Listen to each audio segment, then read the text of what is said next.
Yo, what's up guys? I'm PokeAim of Team NotSkull. And I'm MV here, of course. And we have the Multi-Battle League shirt. Feel free to pick it up. It does support the teams and it is a great design. Anything else to add, MV? Hope you all enjoy, and let's just hop right into it. Woof! Hello and welcome back, MBL fans, to the weekly recaps. I am the Juan and joining me today is sadly not that guy Harvey, but we have a good friend of mine. I think we did this once before, right, Kabutero? Yeah, we did this one time before. Yeah, so we have Kabutero here back in the building, going over week 9 of the MBL. We are already on week 9. Can you believe that? Jeez. I can't believe we're almost done with the main season. There's only 2 more weeks left after this. The only issue that we're going to state forward right now is that we don't have any information of the MVP tables. That will be probably added on while we talk over. For your enjoyment, make sure you guys check out the playlists that are on the MBL channel of each of your coaches. And I think we're just going to get right into this, my man. Are you ready? I'm totally ready. Alright, let's do this. Our first matchup is Team Subs versus Team NotSkull. 4-0 win for Team NotSkull. Team Subs brought Raikou, Seismitoad, Mew, Crobat, Megalucario, and Hitmontop, while Team NotSkull brought Alolan Raichu, Suicune, Comfey, Celesteela, Arcanine, and Mega Garchomp. First thing I want to say is that from a team building perspective, this was a really, really good game for Team Subs. I'm trying to remember what turn it was. I believe it was turn 2 when Raikou, they had Roar on Raikou. Yeah. For a possible setup on Suicune or Comfey, and that just blew me out of the water. They also had stuff like the Icy Wind on the Seismitoad for speed control. They had, well, I can't really say much about what Crobat had because it died pretty much immediately. I think it goes to the Hitmontop. Nasty Plot Lucario, if it was in a different situation, would have been also really cool to see. So I think they had a lot of really good things they brought. I just think that NotSkull played a bit better. Yeah, I would definitely agree that the prep was amazing, but the execution was a little bit shaky, especially when Comfey was allowed to get the +1 Calm Mind, and they basically ignored it. They separated the priority to Celesteela a little bit too much comparatively, and allowed Comfey to do enough damage for then Celesteela to start rolling the ball all over them. Yeah, definitely. It felt like a good game for Team Subs to start with, but once Team NotSkull started revving up, it was just a downhill slide, and Team NotSkull knows what they're doing. They had their plan, and they executed it the way they wanted to. It was definitely a very good game. And you can't say a team, didn't play their best when they have a Pokemon that didn't even get to see the field of battle. Yeah, exactly. That actually leads us right into our next match, which is Cyberbaz versus Team Jamie. On Cyberbaz's side, we have the Mega Aerodactyl, the regular Raichu, Azumarill, Breloom, Nidoqueen, and Jirachi. And for Team Jamie, we have Excadrill, Tyranitar, Rotom Fan, Mega Blastoise, Dragalge, and Mr. Mime. And this was a very good game for Cyberbaz. I love this game. Yes, this game was just excellent play in general. It was a 3-0 win to Cyberbaz while we tagged that along.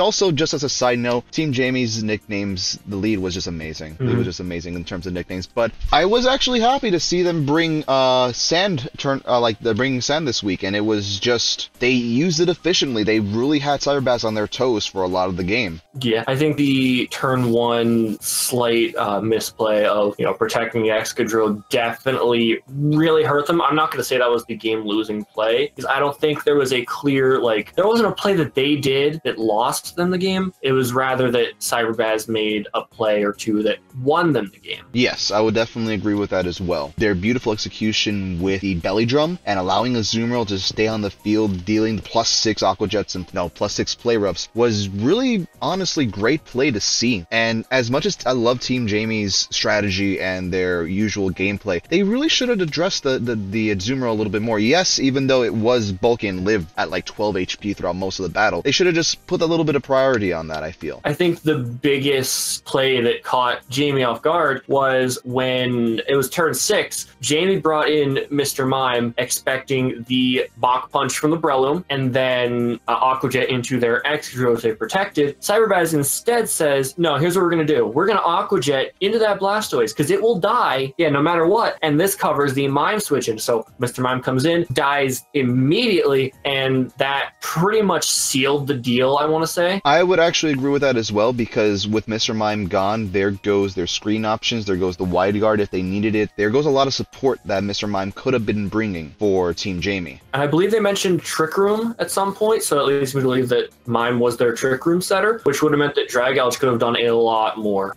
But I really have to give for Cyberbass for keeping the pressure on throughout the whole match. It just was well play, I feel, from both sides. And once they had that priority momentum on their side, it just, what could Team Jamie do with a +6 Aqua Jet going on from one side, and then a strong Technician Expert Belted boosted Mach Punch. Yeah, it was a very, very good showing by Cyberbass. Our next match that we're going to be talking about is Team Flawless versus Team Leaky. Team Flawless bringing Parasect, Magirna, Hoopa Unbound, Togekiss, Mamoswine, and Infernape, while Team Leaky brought Abomasnow, Ambipom, Mega Gyarados, Magmar, Necrozma, and Mega Beedrill. It was a 1-0 to Team Leaky. And this was a very, very close game. I was pretty much on the edge of my seat for the whole match because it was an amazing game. Good plays all around. There was, I believe it was a Icicle Crash miss from the Mamo that really hampered Flawless. It was the Icicle Crash miss and also the crit onto the Infernape. Oh yeah, that too.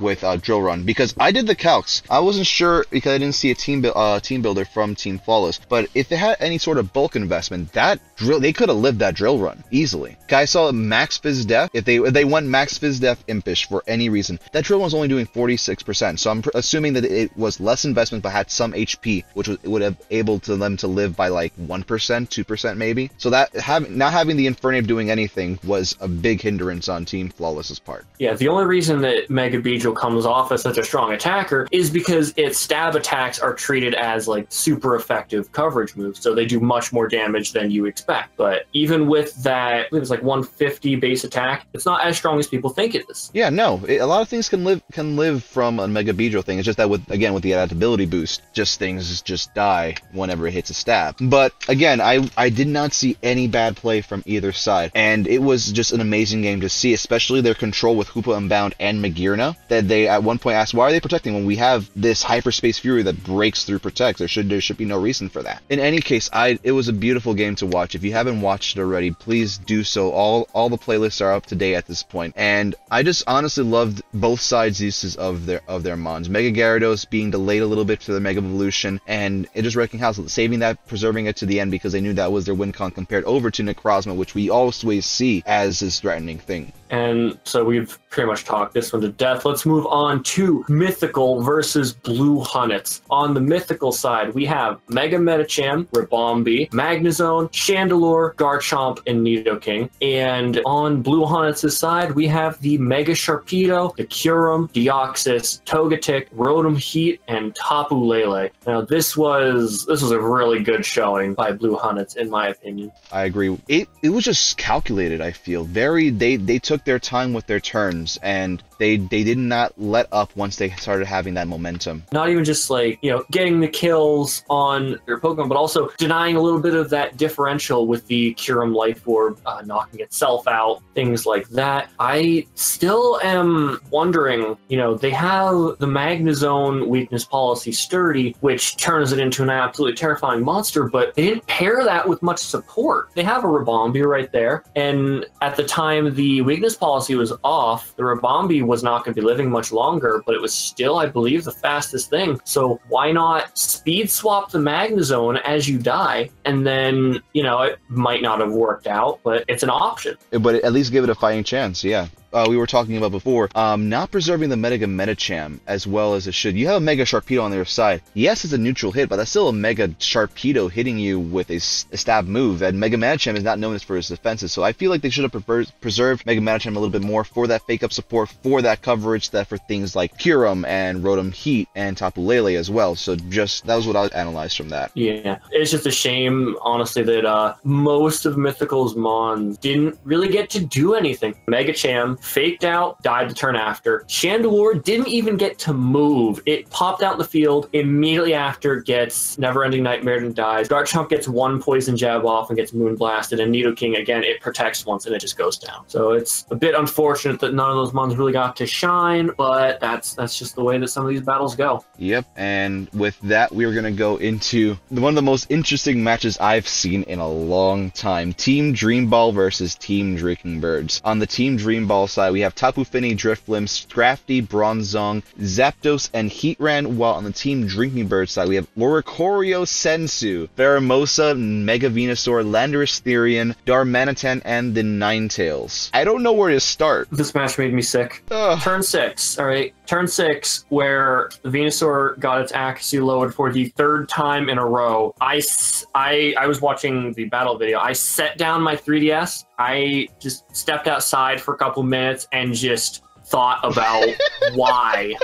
It didn't even stop there, because they had minimize on Drifblim, and they went into that, and oh my lord. I had to rewind that turn 3 times before I could comprehend what was happening. Yeah, let's break it down for you. Pheromosa turn 1 goes for the Quiver Dance, and of course Oricorio has ability Dancer, so any dance moves that anyone does, it imitates as well. So you have a +1/+1/+1 on special attack, special defense, and speed on the side of Drinking Birds, while you see it was just literally the setup game for the first 5 turns of this match, because there was a Psych Up, there was Calm Minds, there were baton passes into an agility. Oh my Jesus. There were more baton passes in this match than in the entire Olympic Games relay race section. And you can see on the screen right now, Heatran taking 4 kills, but at that point, I think it was at +3 speed, +2 defense and special attack, special defense, +2 evasiveness. I don't know. I lost track of the count, but it just wrecked lives. And then got a Flash Fire boost on top of that. I think the funniest moment in this match was there was a Mega Venusaur,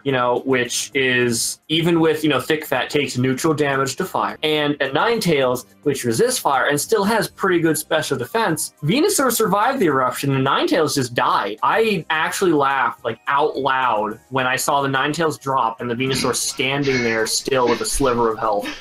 It lit at 12 HP, I think. It was amazing. It Yeah. was amazing. A little bit more than 12, but it was just, oh my lord.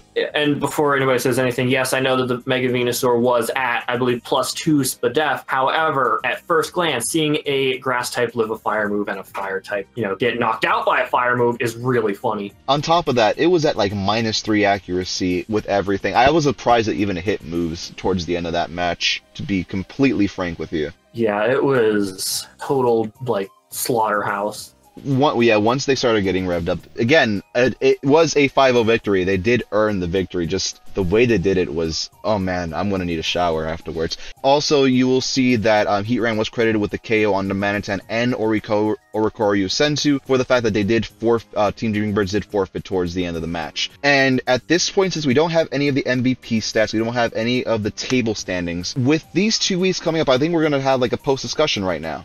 Question number 1, where do you see now these teams going with these next weeks? I'm definitely looking forward to the week 10. I think we're going to see pretty much, the top 6 showing why they're top 6 and Chile winning, but I can still see that there's going to be a couple upsets and a couple matches that are very important. From just the look of this, I think We Disney versus Cyberbaz is going to be a very important match in week 10. And along the same lines, I can definitely see week 11, Cyberbaz versus Drinking Birds could also be very pivotal depending on how week 10 goes. Seeing week 11 is NotSkull versus Blue Hon, and that makes me cry because I have to choose. That makes me very sad. Yeah, I absolutely love both the teams. And one of the things I have to also choose would be Team Jamie versus Team We Disney. Yeah, that too. That's also another hard team. And I personally love Team Jamie. We're getting it right down to the wire, so every match at this point is very important. Question number 2, what do you think needs to be done with the teams that are in the top 6 slots so they can keep the top 6 slots?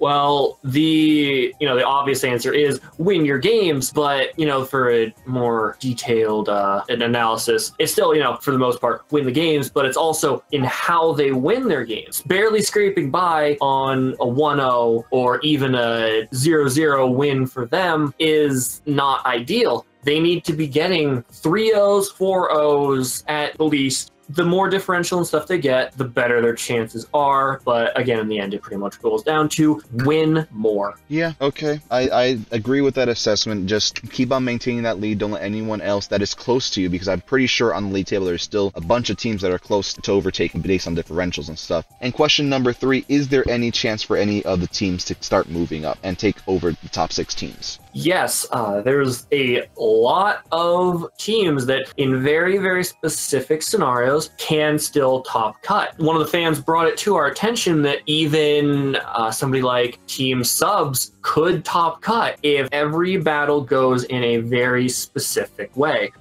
And while that is, of course, incredibly unlikely that it would occur in that exact way, it still is a testament to how volatile these standings can be, where even these teams that are low down in the rankings still have a chance to top cut, and people that go 7-4 might not. And again, I think the only team that has their solid pick at this point, they are guaranteed one of the top slots, is still Team Drinking Birds that I'm aware of. I may be wrong. I don't have the standings in front of me. But if that's the case, it's a battle for 2nd to 5th, and I cannot wait to see these weeks coming up. Yeah, it's going to be, I think these are going to be probably the best battles we're going to see, because everyone's going to be trying their absolute hardest. They're going to be team building out of their mind, battling out of their mind, and I can't wait to see where all that effort gets them. And with that, I believe we are going to wrap it up for today. A quick one, but I'm going to present these questions to you as well, fellow MBL fans. Leave your comments down below. Coaches, if you want to leave any feedback that we may have messed up with in terms of what we said today, do so. We like to hear the criticism. And with that, I am the Juancito Marvel.